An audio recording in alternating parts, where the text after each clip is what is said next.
আসসালামু আলাইকুম। আজকের পর্বে একেবারে সহজ উপায়ে এবং অল্প কিছু ইনগ্রেডিয়েন্টসে আলুর ডোনাটের রেসিপি শেয়ার করব।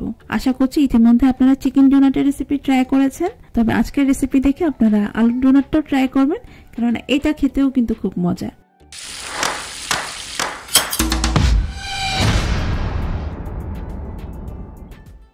তো প্রথমে আমি এখানে 4টি মিডিয়াম সাইজের আলু সিদ্ধ করে নিয়েছি, যেটাকে এখন কিন্তু আমি ম্যাশ করে নিচ্ছি।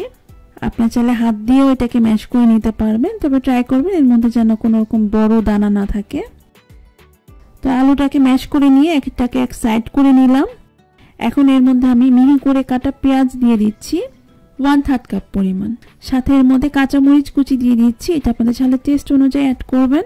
সেই সাথে দিচ্ছি 2 টেবিল চামচ ধনেপাতা কুচি, 1/4 চামচ দিচ্ছি মরিচের গুঁড়ো, 1/2 চা চামচ দিচ্ছি পাপরিকা, 1 টেবিল চামচ দিচ্ছি চিলি ফ্লেক্স, 1/4 চামচ গোলমরিচের গুঁড়ো, আর এখানে দিয়েছি 1/2 চা চামচ জিরার গুঁড়ো, 1 চা চামচ চাট মশলা বা চটপটির মশলা, 1/2 চা চামচ আমচুর পাউডার। আপনারা চাইলে এর পরিবর্তে কিছুটা আচার অথবা আচারের তেলও ইউজ করতে পারেন। আর এখানে দিয়েছি 1/2 চা চামচ রসুনের গুঁড়ো, তবে আপনাদের কাছে গুঁড়োটা না থাকলে আপনারা চাইলে রসুন কুচি গুঁড়ো দিতে পারবেন। সেই সাথে এখানে স্বাদ অনুযায়ী লবণ দিয়েছি আর দিয়েছি একটি ডিম। এখন সবকিছু ভালোভাবে মিক্স করে নিয়েছি। আর এখানে দিয়েছি 2টো চিকেনের মশলা।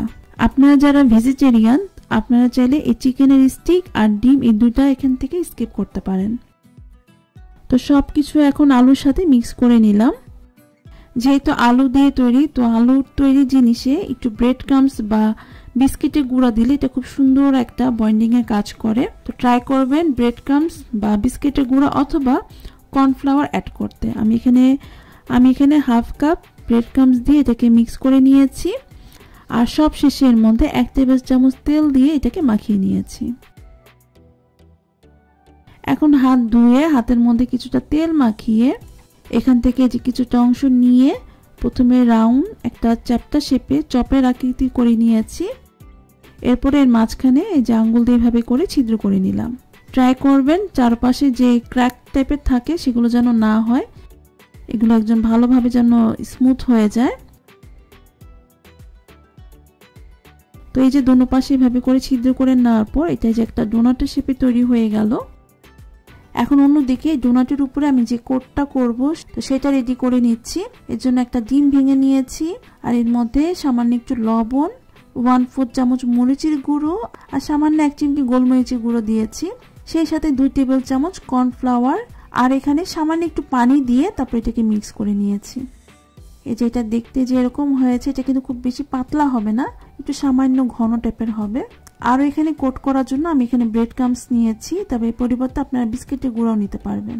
তা এখন এই যে একটা ডোনাট নিয়ে প্রথমে ডিমের মধ্যে চুবিয়ে তারপরে হচ্ছে গিয়ে এই ব্রেড ক্রাম্বসের মধ্যে আমি কোট করে নিচ্ছি। আপনারা যদি এগুলো ফ্রোজেন হিসেবে সংরক্ষণ করতে চান তাহলে প্লেটের মধ্যে এভাবে ছড়িয়ে রেখে ডিপ ফ্রিজে 2 ঘন্টার জন্য রেখে দিবেন। এগুলো একটু শক্ত হয়ে গেলে তারপর যে কোনো পলি ব্যাগে বা বক্সের মধ্যে ভরে আপনারা প্রায় 2 মাসের মতো সংরক্ষণ করে খেতে পারবেন। তা এখন কিছুটা ডোনাট আমি একটু ভেজেও দেখাচ্ছি। চুলার মিডিয়াম আছে গরম তেলে এগুলো এই ডোনাটগুলো ছেড়ে দিলাম। আর আলুর তৈরি কোনো জিনিস খুব বেশি দিয়ে এগুলো ভাজতে যাবেন না, অল্প অল্প করে ভেজে নিলেই এগুলো ভালো হবে। আর সেই সাথে আলু তৈরি কোনো জিনিস চুলায় দেওয়ার আগে প্রথমে আগে একটা ছেড়ে দেখবেন, যদি দেখেন যেটা ছড়িয়ে যাচ্ছে তাহলে আর কিছুটা একটু ব্রেড ক্রাম্বস অ্যাড করে নেবেন। তবে আমি যে পরিমাণটা দেখিয়েছি এটা দিলেই পারফেক্ট, এর থেকে আর বেশি ব্রেড ক্রাম্বসের প্রয়োজন পড়বে না।